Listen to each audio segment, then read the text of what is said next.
नमस्कार। मैं राहुल सिंह राजा पढ़ता हूँ आपका मेरे यूट्यूब चैनल पर। दोस्त, आज हम जो पढ़ रहे हैं वो हमको पढ़ना है सैप्रोफाइटिक पोषण के बारे में। हम लोगों ने विषमपोषी पोषण स्टार्ट कर दिया है और विषमपोषी पोषण क्या होता है ये मैं आपको इससे पिछली वाली क्लास में बता चुका हूँ। इसके बाद आज हमारा और विषमपोषी पोषण 3 प्रकार के होते हैं, ये भी मैंने आपको समझाया था। ठीक है, ऊपर लिखा ही होगा, ये लिखा है सैप्रोफाइटिक पोषण, परजीवी पोषण और सैद्धांतिक पोषण। तो आज हमारा जो टॉपिक है वो है सैप्रोफाइटिक पोषण के सैप्रोफाइटिक पोषण क्या होता है। ठीक है, देखा पोषण के सैप्रोफाइटिक मोड विधि में, यहाँ विधि कर लेना है ना, हिंदी से हो। विधि में जीव जो मृत और सड़ते हुए कार्बनिक पदार्थों से पोषक तत्व प्राप्त करते हैं। तो कुल मिला के बात ये है कि सैप्रोफाइटिक पोषण के जीव ऐसे जीव होते हैं जो अपना खाना सड़े गली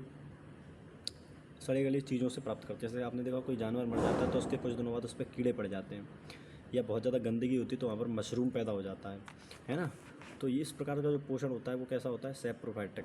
यानी इसको ही हम बोल सकते हैं मृतजीवी पोषण। इसको क्या बोलते हैं, मृतजीवी पोषण, मृतजीवी पोषण। ठीक है, चलिए। सड़ते हुए कार्बनिक पदार्थ में पोषक तत्व प्राप्त करते हैं, इन जीवों को सैप्रोफाइट कहा जाता है। सैप्रोफाइट्स में पाचन प्रक्रिया में उनके पाचन रस को जारी करके उनके शरीर के बाहर जटिल कार्बनिक पदार्थ को कम जटिल पोषक तत्वों में घोलना शामिल है। अब ये लाइन आपको समझ में नहीं आई तो देखो एक बात को समझो, हम जो खाना खाते हैं उसका पाचन कहाँ होता है, शरीर के अंदर होता है। ऐसा होता है कि खाने का पाचन बाहर हो रहा हो आपके शरीर के, बाद में उसको जो विटामिन फैट्स मतलब जो काम का उसको रख लिया और उसको बाहर फेंक दिया, ऐसा नहीं होता। हमारे शरीर के अंदर जितना भी पोषण होता है, जितनी भी पाचन होता है, पाचन मतलब खाने को तोड़ना, वो सब क्या होता है, शरीर के अंदर होता है। लेकिन सैप्रोफाइट्स में यानी जो कि मृतजीवी जो जीव हैं उनका जो मृतजीवी पोषण है वो कहाँ होता है, शरीर के बाहर होता है। ये अपने शरीर से एक लिक्विड निकालते हैं, उस लिक्विड मतलब कोई रस एंजाइम टाइप का, जो जिसको इनको तोड़ना है उस पर डाल देंगे तो इससे क्या होता है, वो गलता रहता है, सड़ जाता है ना। देखा है, जीव की कोशिका झिल्ली का उपयोग पचाए गए पोषक तत्वों को अवशोषित करने के लिए किया जाता है। अब देखो कोशिका झिल्ली क्या होता है, आप समझो जैसे एक बड़ा मकान होता है, वो बड़ा मकान किससे मिलकर बना होता है, ईंटों से बना होता है। ऐसे ही प्रत्येक जीव का जो शरीर है वो किससे मिलकर बना है, तो वो कोशिका से मिलकर बना होता है। कोशिका से मिलकर बना होता है, किससे मिलकर बना होता है, कोशिका।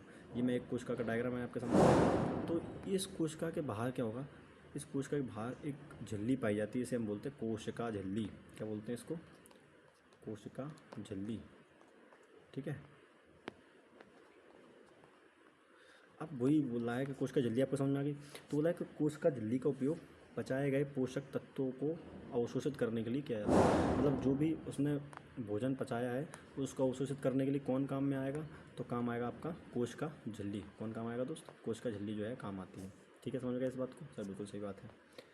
अब देखो, सैप्रोफाइटिक पोषण की प्रक्रिया के दौरान प्रोटीन, लिपिड और कार्बोहाइड्रेट को कम जटिल अणुओं में तोड़ दिया जाता है। ऐसे देखो, प्रोटीन को किस में तोड़ते हैं, अमीनो अम्ल में, लिपिड को वसी अम्ल में, और कार्बोहाइड्रेट को किस में तोड़ते हैं, ग्लूकोज में। ऐसा समझ लो, प्रोटीन हुआ, लिपिड हुआ और कार्बोहाइड्रेट, ये बड़े बड़े पत्थर हैं। इन पत्थरों को जब तोड़ा जाता है तो उसका जो छोटा पत्थर है वो अमीनो अम्ल कहलाता है, किसका, प्रोटीन का। लिपिड का वसी अम्ल कहलाता है और कार्बोहाइड्रेट का कहलाता है ग्लूकोज। क्या कहलाता है, ग्लूकोज, या शर्करा जैसे बोलते हैं। शर्करा तो खैर यही होता है, ग्लूकोज बोलते हैं। क्या बोलते हैं, ग्लूकोज। ठीक है, कम जटिल अणुओं में तोड़ दिया जाता है जिन्हें जीव द्वारा आसानी से अवशोषित कर लिया जाता है। जैसे हम खाना पचाते हैं, खाना खाते हैं तो क्या एक रोटी खा के ले जाते हैं, नहीं, उसको चबाया जाता है ताकि क्या हो सके, वो टूट सके, आसानी से अंदर जा सके, आसानी से उसका पाचन हो सके। वही सेम प्रोसेस ये लोग करते हैं। ठीक है, कवक जैसे खमीर और कुछ प्रकार के बैक्टीरिया सैप्रोफाइट्स के उदाहरण है।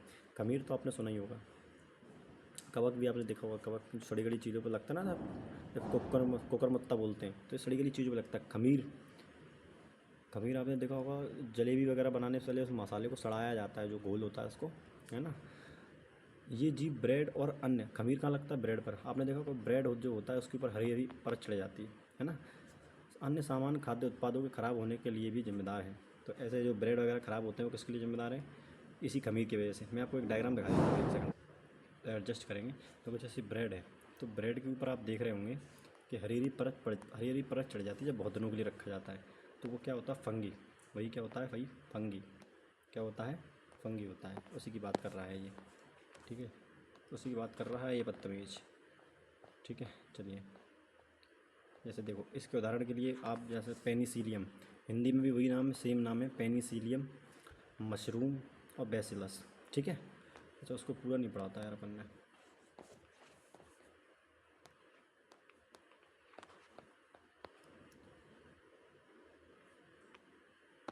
अब देखिए किण्वन का कारण भी है। किण्वन क्या होता है, किण्वन को समझिए। देखो मैं आपको समझाता हूँ, परिभाषा मैंने रखी थी, ये रहा किण्वन।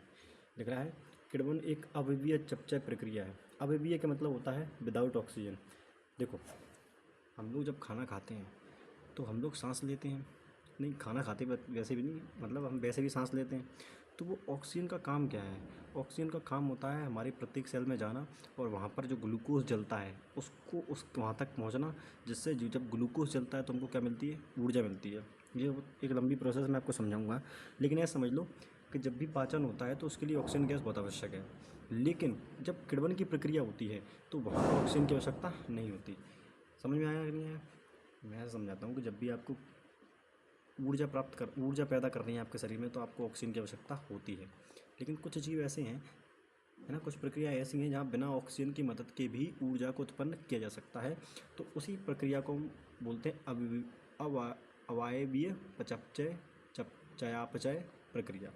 इसमें सूक्ष्मजीवी या एंजाइम जटिल कार्बनिक पदार्थों को सरल यौगिक में तोड़ते हैं। इस प्रक्रिया में जीवों को ऑक्सीजन की आवश्यकता नहीं होती, मतलब यहाँ पर हमें ऑक्सीजन की आवश्यकता नहीं होती दोस्तों। ठीक है ना भाई?